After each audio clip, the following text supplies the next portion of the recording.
Hi guys, in this video, I will show you the proper CPR and MMR and proper use of fire extinguisher. CPR.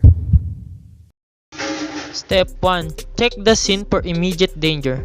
Make sure you're not putting yourself in harm's way by administering CPR to someone unconscious. If there is anything that could endanger you or the victim, see whether there is something you can do to counteract it.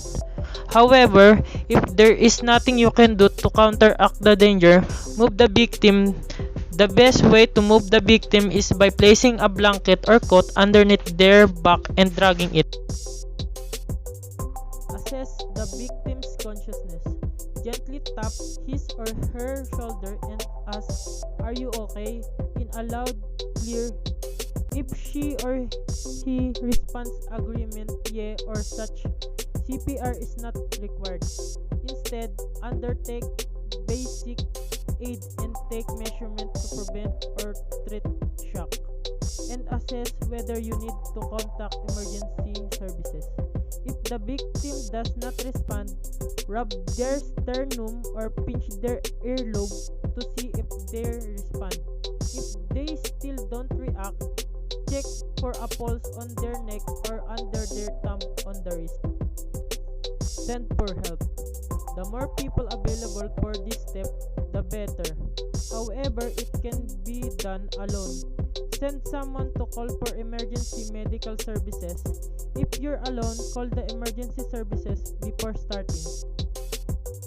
Check for breathing and make sure that the airway is not blocked. If the mouth is closed, tilt their head back so it opens up. Remove any visible obstacles that is in your reach, but never push your finger too far inside.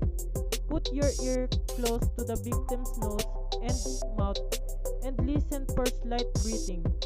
Watch for rising and falling of the chest. If the victim is coughing or breathing normally, do not perform CPR. Place the victim on his or her back. Make sure he or she is lying as flat as possible. This is to prevent injury while you're doing chest compression. Tilt their head back by using your palm against their forehead and a push against their chin. Expose the chest and place the heel of one hand on the victim's breastbone. Two fingers width above the meeting area of the lower ribs, exactly between the normal position of the nipples. Place your second hand on top of the first hand, palms down. Interlock the fingers of the second hand between the first. Position your body directly over your hand so that your arms are straight and somewhat rigid. Don't flex the arm to push, but merely lock your elbows and use your upper body strength to push. Perform 30 chest compression. Press down with both hands directly over the breastbone to perform a compression, which helps the heartbeat. You should press down by 2 inches 5 centimeters. Do the compression in a relatively fast rhythm. Some agencies recommend doing compression to the beat of the chorus of Staying Alive, a 1970s disco hit. Give 2 rescue breath. If you are trained in CPR and totally confident, give 2 rescue breath after your 30 chest compression. Tilt their head and lift their chin. Pinch their nostrils shut and administer 1 second breath mouth to mouth. Make sure you breathe slowly, as this will make sure that air goes in the lungs. If the breath goes in, you should see the chest slightly rise and also feel it go in. Give a second rescue breath. If the breath does not go in, reposition the head and try again. Continue the process until help arrives. Minimize pause in chest compression that occur when changing providers or prepare for a shock. Attempt to limit interruption to less than 10 seconds. Make sure the airway is open. Place your hand on the victim's forehead and two fingers on their chin and tilt the head back to open the airway. If you suspect a neck injury, pull the jaw forward rather than lifting the chin. Jaw thrust fails to open the airway, do a careful head tilt and chin lift. If there are no signs of life, place a breathing barrier, if available, over the victim's mouth.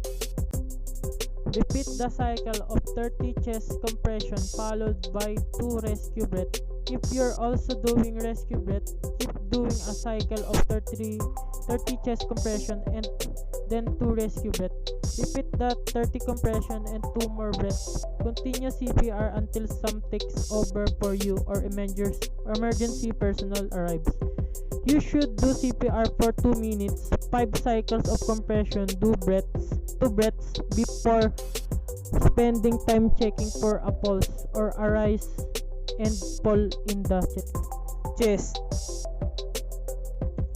Putting the patient in recovery position. Position the patient only after the victim has been stabilized and is breathing on her or his own. Flex and raise one knee joint. Push the victim's hand that's on the opposite side from the raised knee, partially under the hip with the straight leg. Use the recovery position to help the victim to breathe more easily. Mouth-to-mouth resuscitation.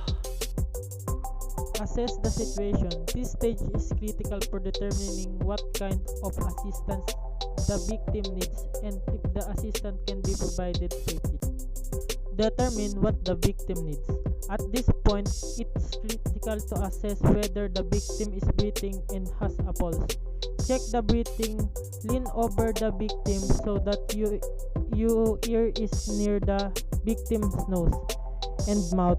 Watch the victim's chest for breathing movement. Listen for the sound of breathing and notice whether you feel the victim's breath on your cheek.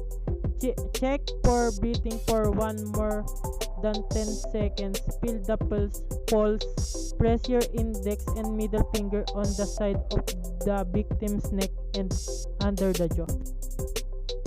Position the victim for CPR. It is important that this step to be done carefully, especially if there's the possibility that the victim might have a spinal or neck injury. Avoid causing the victim neck or body to twist. Position the victim so he is lying flat on her back. If necessary, ask someone to help you gently roll the victim on his back. Coordinate your movement so that the spine is not twisted during the movement. Position the head for rescue breathing. The head should be straight and not tilted to either side. Put one hand under the child's chin and the other on the top of the head. Gently tilt the head back and lift the chin. Use your thumb and forefinger to close the victim's nose.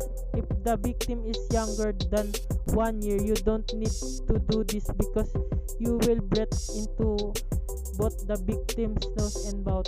Do not move the head more than necessary if you think the victim may have spinal cord injury.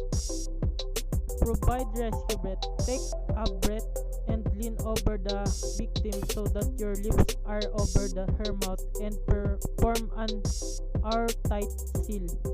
Breathe gently and steadily into the victim's mouth for 1 to 1.5 seconds. Watch for the chest to rise. Clear the airway if necessary. If the airway is obstructed, you may see that the breath you exhale doesn't inflate the lungs. You may also feel that it blows back in your face instead of going into the child's body. Continue rescue breathing. Giving one breath every 3 seconds for the victim. Check for a pulse every 2 minutes while doing rescue breathing and perform a regular CPR with chest compression. If the victim loses her pulse, continue with rescue breathing until one of the following occurs. Many fire extinguishers have a pin near the handle at the top like the one shown in the image. Begin by removing the pin. In some cases, instead of pin, there's been a lock latch you'll have to release or puncture level you have to press. Aim the nozzle, horn, or hose of the fire extinguisher at the base of the fire. This means the bottom where the stuff that's burning is located. Squeeze the handle of the fire extinguisher. This will cause the fire extinguisher to begin working. Use a sweeping motion from side to side to cover the base of the fire.